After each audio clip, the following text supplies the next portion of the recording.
Ya, di awal tahun 2024 kita langsung disuguhi film horor berjudul Trinil Kembalikan Tubuhku yang sudah tayang di bioskop. Film Trinil merupakan comeback-nya sang sutradara terkenal Mas Hanung Bramantyo di bidang film horor setelah 17 tahun berlalu.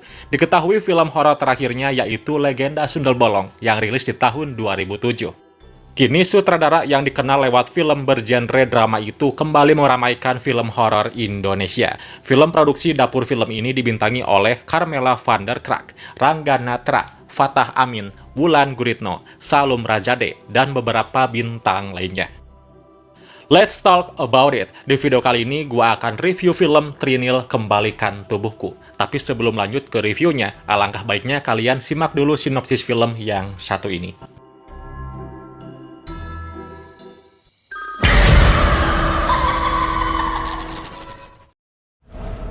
Kemarin Pak Joko sempat bilang sewaktu saya dan Rara pelesir, itu hujan tidak pernah turun siang. Ya, film Trinil mengisahkan pasutri yaitu Rara dan Sutan yang siap memulai hidup baru setelah berbulan madu. Rara dapat warisan sebuah rumah dan perkebunan teh luas di Jawa Tengah.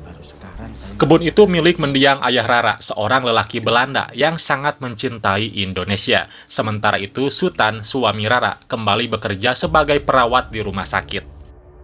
Nah, suatu malam Rara merasakan ketindihan saat tidur. Menyadari ada yang tidak beres, Sutan langsung meminta bantuan teman sekolahnya bernama Yusop, yang sekarang dikenal sebagai orang yang biasa menangani beragam kasus mistis.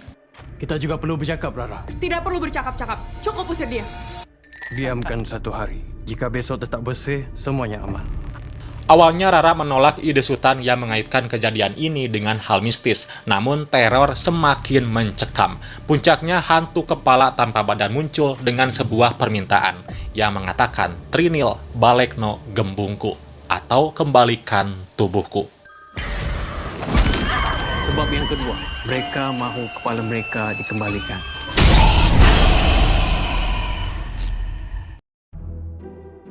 For your info, film Trinil ini diangkat dari kisah drama radio yang siar pada era tahun 80-an dan sangat populer di zamannya.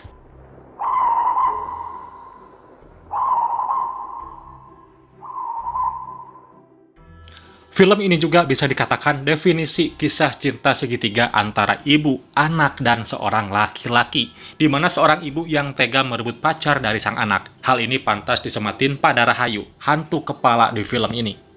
Agak speechless ya, di sini Wulan Guritno berperan sebagai hantu kuyang, juga seorang ibu yang kejam, bukan lagi jadi karakter cewek seksi. Sejak awal, film ini tidak basa-basi dalam menceritakan kisah yang akan diceritakan, sehingga penonton tidak perlu terlalu jauh memikirkan mengenai cerita yang akan dibawa. Karena sejak awal, sosok hantu Rahayu ini sudah ditampakkan dengan jelas. Menurut gua, film ini tidak bertele-tele dalam menceritakan kisahnya. Walaupun ini film horor, tapi nuansa dramanya kental banget. Tapi tidak menghilangkan identitasnya sebagai film horor. Gua cukup mengagumi akting beberapa pemain, tapi menurut gua yang masih kurang yaitu Sutan yang diperankan oleh Rangga Natra. Namun itu hal yang wajar, karena masih tergolong baru. Film garapan Hanung Bramantyo ini terlihat sekali film yang berkelas. Production desainnya keren, terlihat mahal sekali.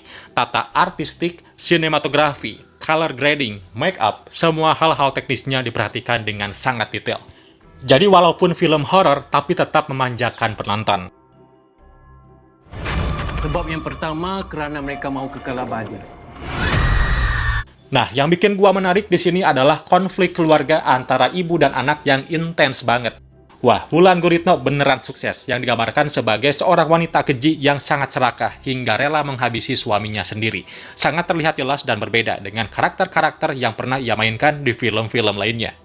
Emang, jam terbang itu gak bisa dibohongin, aktingnya keren banget. Balik lagi ke rumah ini, Ran. Yang kusuka di sini adalah CGI si hantu kuyangnya, rapi banget. Awalnya gua cukup ragu nih ya, karena biasanya munculin hantu tanpa kepala itu susah, dan banyak yang gagal. Tapi tidak di film ini, CGI si hantu kepalanya keren banget, dan tidak kelihatan murahan. Bisa kutebak, pastinya budget yang dipakai di film ini fantastis. Unsur komedi yang disajikan di dalam film ini juga membantu penonton untuk istirahat sejenak dari jumpscare-jumpscare yang diberikan, dan didukung dengan visual dan audio yang menyeramkan. Terus film ini juga mengandung plot twist yang gua gak expect sama sekali. Emang dari awal kok ada yang janggal? Tapi ternyata ada hubungan dari si protagonis dengan si hantu kuyang ini. Tapi sayangnya ketika momen pengusiran setan yang dilakukan sebagai salah satu momen penting di dalam cerita, scene pengusiran setan ini dirasa kurang menegangkan dan terlalu cepat berlalu, sehingga penonton tidak bisa merasakan ketegangannya. Kepala mereka dikembalikan. Ya, secara keseluruhan film ini belum bisa dikatakan sempurna. Kekurangannya yang barusan gua jelaskan dan dari akting pemain yang masih terhitung baru. Tapi kalau dari para seniornya sih, jangan ditanyakan lagi. Pasti top. Jadi kalau kalian penasaran ingin nonton, film Trinil sudah tayang di bioskop. Jadi langsung saja pesan tiketnya sekarang juga.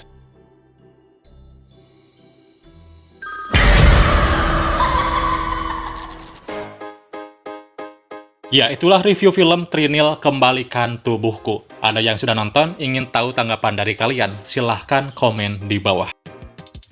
Dukung juga channel ini dengan kasih like, lalu subscribe, dan aktifin notifikasinya. Oke Universe, thanks for watching and see you next video. Bye-bye. Saya sudah melihat hal aneh semenjak kita balik lagi ke rumah ini, Ra. Sebab yang kedua, mereka mahu kepala mereka dikembalikan.